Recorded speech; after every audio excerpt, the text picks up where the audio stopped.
জমে থাকা প্রাচীন উদ্ভিদের এই টুকরোটি আমাদের গ্রহের 12টা বাজানোর যুগের সূচনা করেছিল। অবশ্যই এটি থামানোর সবচেয়ে যৌক্তিক উপায় হলো এই বস্তুটি কম পোড়ানো, কিন্তু সেটি যতটা দ্রুত হওয়া দরকার ততটা হচ্ছে না। ফলে কার্বন ট্যাক্স বা কার্বন করের ধারণাটি সামনে আসে। খুবই সহজ একটি ধারণা। আমাদের গ্রহকে ধ্বংস করছে যে কার্বন নিঃসরণ, তার উপরে একটি প্রাইস ট্যাগ বসিয়ে দেওয়া। আপনি যত দূষণ করবেন তত টাকা দিতে হবে। তাত্ত্বিকভাবে এর ফলে দূষণ কমবে আর পরিবেশ বান্ধব বিকল্পগুলো আরও আকর্ষণীয় হয়ে উঠবে। বিশ্বের প্রায় 30টি দেশে কোনো না কোনো প্রক্রিয়ায় এটি চালু আছে। তাহলে কার্বন কর কি আমাদের দূষণ করা থেকে থামাতে পারবে? কিন্তু প্রশ্ন হলো, আমরা কেন কার্বনের দিকে নজর দিচ্ছি? কারণ পোড়ানোর সাথে সাথে এটি সবচেয়ে বড় ঝামেলাকারী হয়ে দাঁড়ায়। যখন আপনি কয়লা পোড়ান তখন প্রচুর পরিমাণে কার্বন ডাই অক্সাইড নির্গত হয়। তেল এবং গ্যাসের ক্ষেত্রেও একই কথা প্রযোজ্য। জলবায়ু পরিবর্তনের জন্য দায়ী জীবাশ্ম জ্বালানি থেকে নির্গত কার্বনই এখন পর্যন্ত সবচেয়ে বড় দূষণকারী।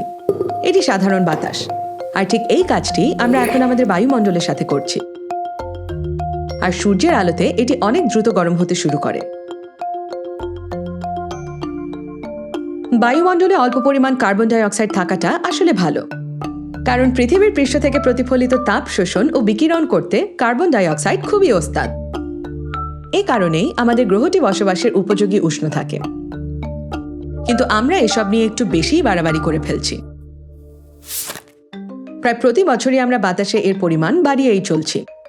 এখানে যে দুটি নিম্নমুখী রেখা বা ডিপ দেখছেন, একটি 2009 সালের অর্থনৈতিক মন্দা এবং অন্যটি কোভিড মহামারী। কোনোটাই ইচ্ছাকৃত ছিল না এবং বেশ বিপর্যয়কর ছিল। তাত্ত্বিকভাবে কার্বন করই পরিস্থিতি বদলে দিতে পারে। যেসব জিনিস বেশি দূষণ করে সেগুলোর দাম বাড়িয়ে দেওয়া, যাতে মানুষ সেগুলো কম কেনে বা ব্যবহার করে। আর এর ফলে পরিচ্ছন্ন প্রযুক্তিগুলো সস্তা এবং আরও আকর্ষণীয় হয়ে উঠবে। এটি খুব লোভনীয়, কারণ বিষয়টি সহজ এবং যৌক্তিক মনে হয়।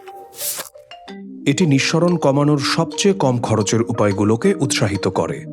সাইমন টুডিভার কানাডিয়ান সরকারের হয়ে কাজ করেন। দেশটিতে 2019 সাল থেকে এক ধরনের ফেডারেল কার্বন কর চালু রয়েছে এবং এটি বাজারের কাছে একটা বড় সংকেত পাঠায় যে দূষণ বিনা পয়সার ব্যাপার হওয়া উচিত নয়। এরপর সব পক্ষ নিজেরাই সিদ্ধান্ত নিতে পারে যে তাদের ব্যবসা এবং জীবনের জন্য এটি কিভাবে সবচেয়ে ভালোভাবে কাজ করবে। 27টি দেশ এবং আরও অনেক অঞ্চল ও শহরে কার্বন কর চালু রয়েছে। অবাক হওয়ার কিছু নেই যে স্ক্যান্ডিনেভিয়ানরাই এর শুরুটা করেছিল।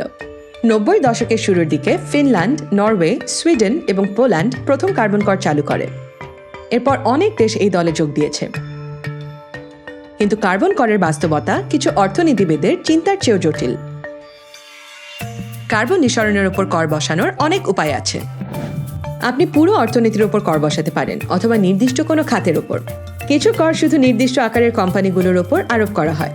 বিশ্বজুড়ে অনেক কার্বন কর মূলত জীবাশ্ম জ্বালানির উপর কর, অর্থাৎ জীবাশ্ম জ্বালানি কোম্পানিগুলোকে প্রতি লিটার তেল বা প্রতি ঘনমিটার গ্যাস ও কয়লা উত্তোলনের জন্য অর্থ দিতে হয়। কিন্তু অনেক ক্ষেত্রেই এই বাড়তি খরচটা ক্রেতার ঘাড়েই চাপে, যা তাদের কম ব্যবহারে উৎসাহিত করে। পরের প্রশ্ন হলো, এই আদায় করা টাকা দিয়ে কি করা হবে? একটি উপায় হলো অন্য কর কমিয়ে দেওয়া। সুইডেনে একে বলা হয় সবুজ কর বা গ্রিন ট্যাক্স শিফট। 10 বছর ধরে কর নীতির বিষয়ে সুইডিশ সরকারকে পরামর্শ দিচ্ছেন ক্রিশ্চিয়ান থোমান। পরিবেশগত কর বাড়িয়ে শ্রমের উপর কর কমানো হয়েছিল। এটিকে প্রবৃদ্ধি বর্ধক সংস্কার হিসেবে বিবেচনা করা হয়। সুইজারল্যান্ড তাদের আয়ের 2/3 স্বাস্থ্য বীমা এবং সামাজিক নিরাপত্তা খাতের ব্যয় কমাতে ব্যবহার করে, আর বাকিটা কম নিঃসরণকারী খাতে বিনিয়োগ করে। কানাডা আরেক ধাপ এগিয়ে। ফেডারেল জ্বালানি চার্জ থেকে আমরা যে রাজস্ব আদায় করি তার সিংহভাগ সরাসরি এককালীন অর্থ হিসেবে ব্যক্তি এবং পরিবারগুলোর কাছে ফেরত দেওয়া হয়। কার্বন প্রাইসিং বা কার্বনের দাম যাতে সবার সাধ্যের মধ্যে থাকে সেভাবেই এটি ডিজাইন করা হয়েছে। আর এই পুনর্বণ্টনের ধারণাটি শুধু একটি দেশের মধ্যে সীমাবদ্ধ থাকার দরকার নেই। যদি এটি বিশ্বব্যাপী ছড়িয়ে দেওয়া যেত, তবে ধনী দেশগুলো আদায়কৃত কর উন্নয়নশীল দেশগুলোকে দিতে পারত, যারা জলবায়ু পরিবর্তনের জন্য অনেক কম দায়ী হলেও সবচেয়ে বেশি ক্ষতিগ্রস্ত হচ্ছে। একটি বৈশ্বিক কার্বন কর এটি সম্ভব করতে পারত। তাত্ত্বিকভাবে দারুণ একটি আইডিয়া। আপনি যদি কখনো জলবায়ু আলোচনা বা নেগোসিয়েশন সম্পর্কে শুনে থাকেন, তবে জানেন যে সবাইকে একটি নির্দিষ্ট কর প্রদানে রাজি করানো কতটা কঠিন। তবে কার্বনের দাম নির্ধারণের আরেকটি উপায় আছে যা উল্লেখ করা প্রয়োজন। একে বলা হয় ইমিশন ট্রেডিং বা নিঃসরণ বাণিজ্য। এর অর্থ হলো নির্দিষ্ট কিছু শিল্প কতটুকু কার্বন ডাই অক্সাইড ছড়াতে পারবে তার একটি সীমা ঠিক করে দেওয়া। কোনো কোম্পানি সেই সীমা অতিক্রম করলে তাদের বাড়তি অনুমতির জন্য টাকা গুনতে হয়। যদি কোনো কোম্পানি কম নিঃসরণ করে তবে তারা সেই অনুমতি অন্য কোম্পানির কাছে বিক্রি করতে পারে। পুরো শিল্প খাত যাতে নির্ধারিত সীমার মধ্যে থাকে তা নিশ্চিত করাই এর উদ্দেশ্য। উদাহরণস্বরূপ ইউরোপীয় ইউনিয়নে এমন ব্যবস্থা চালু আছে। চীন, ইন্দোনেশিয়া এবং মেক্সিকোতে এই ব্যবস্থা চালু আছে। বিশ্বের মোট কার্বন নিঃসরণের প্রায় 1/4 কার্বন কর এবং ইমিশন ট্রেডিং ব্যবস্থার আওতায়। এই তো গেল তত্ত্বের কথা, কিন্তু বাস্তবে কি এগুলো কাজ করে? অনেক গবেষণাতে এই প্রশ্নের উত্তর খোঁজার চেষ্টা করা হয়েছে। জেসিকা গ্রিন তার মেটা স্টাডিতে এমন 37টি গবেষণা খতিয়ে দেখেছেন। কার্বন প্রাইসিং অর্থাৎ ইমিশন ট্রেডিং সিস্টেম এবং কার্বন কর উভয়ের সাথে সামান্য পরিমাণ নিঃসরণ কমার যোগসূত্র পাওয়া গেছে। সঠিকভাবে বলতে গেলে 0 থেকে 2%, খুব বেশি নয়, আবার একেবারে কিছুই না তাও নয়। একক অঞ্চলের ক্ষেত্রে এটি উল্লেখযোগ্যভাবে বেশি হতে পারে, যেমন কানাডার ব্রিটিশ কলাম্বিয়ায়। গবেষণা বলছে সেখানে 7 বছরে নিঃসরণ 5 থেকে 15% কমেছে। একক শিল্পের দিকে তাকালেও একই চিত্র দেখা যায়। এই গবেষণার প্রাক্কলন অনুযায়ী কার্বন করের কারণে যুক্তরাজ্যের বিদ্যুৎ খাতের নিঃসরণ হয়তো 26% পর্যন্ত কমেছে। কার্বন কর কাজ করবে কিনা তা নির্ভর করে করের হার কতটা তার উপর, অর্থাৎ প্রতি টন কার্বন ডাই অক্সাইড নিঃসরণের জন্য আপনাকে কত টাকা দিতে হচ্ছে। নিউ ইয়র্ক থেকে প্যারিসে একমুখী বা ওয়ান ওয়ে ফ্লাইটে প্রতি যাত্রী পিছু 1 metric ton carbon die oxide নির্গত হয়। কিংবা একটি সাধারণ গাড়িতে প্রায় 4000 কিলোমিটার পথ চললে অথবা কয়লার এই 900টি চাকা পোড়ালে সমপরিমাণ নিঃসরণ হয়। 2023 সালে উরুগুয়েতে কার্বন করের হার ছিল সবচেয়ে বেশি, এরপরই ছিল অনেক ইউরোপীয় দেশ। কিন্তু অনেক দেশের ক্ষেত্রেই করের হার দ্রুত কমে $20 নিচে নেমে আসে। বেশিরভাগ কার্বন কর এমনভাবে সাজানো হয়েছে যাতে সময়ের সাথে সাথে তা আরও ব্যয়বহুল হয়, ভবিষ্যতের বিনিয়োগ নিরুৎসাহিত হয়। কার্বন কর ঠিক কতটা ব্যয়বহুল হলে কাজ করবে তা বের করতে অর্থনীতিবিদ ও নীতি নির্ধারকরা বছরের পর বছর ধরে লড়াই করছেন। তবে তারা একটি বিষয়ে একমত, বর্তমানের এই দাম অনেক অনেক কম। ধারণা করা হয় প্রতি টনে 60 থেকে 100 ইউরোর ওপরে গেলেই কার্বন কর কার্যকর হয়। অর্থাৎ বর্তমানে বেশিরভাগ দেশই কার্বনের ওপর যথেষ্ট কর বসাচ্ছে না। কার্বনের ওপর দাম বসানো নিয়ে আরেকটি দুশ্চিন্তা হলো, যদি একটি দেশ কর চালু করার সিদ্ধান্ত নেয় তবে কোম্পানিগুলো হয়তো অন্য দেশে চলে যাবে। এটি ঠেকানোর একটি উপায় হলো সেই পুরনো পদ্ধতি, শুল্ক বা ট্যারিফ। ইউরোপীয় ইউনিয়ন ঠিক এটাই করছে। আপনি যদি সিমেন্ট, লোহা ও ইস্পাত বা বিদ্যুতের মতো কার্বন নিবিড় পণ্য আমদানি করতে চান তবে আপনাকে কার্বন ট্যারিফ দিতে হবে।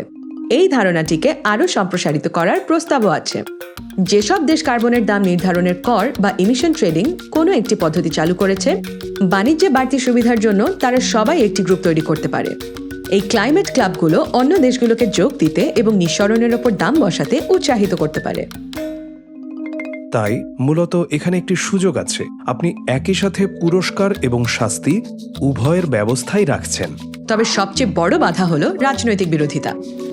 কর বাড়িয়ে বা নতুন কর চালু করে আপনি নির্বাচনে জিততে পারবেন না, বরং উল্টোটা হতে পারে। কার্বন কর এবং ইটিএস উভয় ক্ষেত্রে আমরা যে কম দাম দেখছি সেটা কোনো ত্রুটি নয়, বরং ইচ্ছাকৃত একটি বৈশিষ্ট্য। রাজনীতিবিদ এবং নীতি নির্ধারকরা কার্বন নিঃসরণকে ব্যয়বহুল করতে ভয় পান, কারণ এর জন্য নির্বাচনে তাদের খেসারত দিতে হবে। এর থেকে বাঁচার একটি উপায় হলো অন্য খরচ কমিয়ে দেওয়া, যেমনটা সুইডেন বা সুইজারল্যান্ডে করা হয়েছে। আরেকটা উপায় হলো কর রেয়াত, যেমনটা কানাডায় আছে। শুরুতে কার্বনের দাম কম রাখা এবং পরে ধীরে ধীরে তা বাড়ানোটাও গুরুত্বপূর্ণ।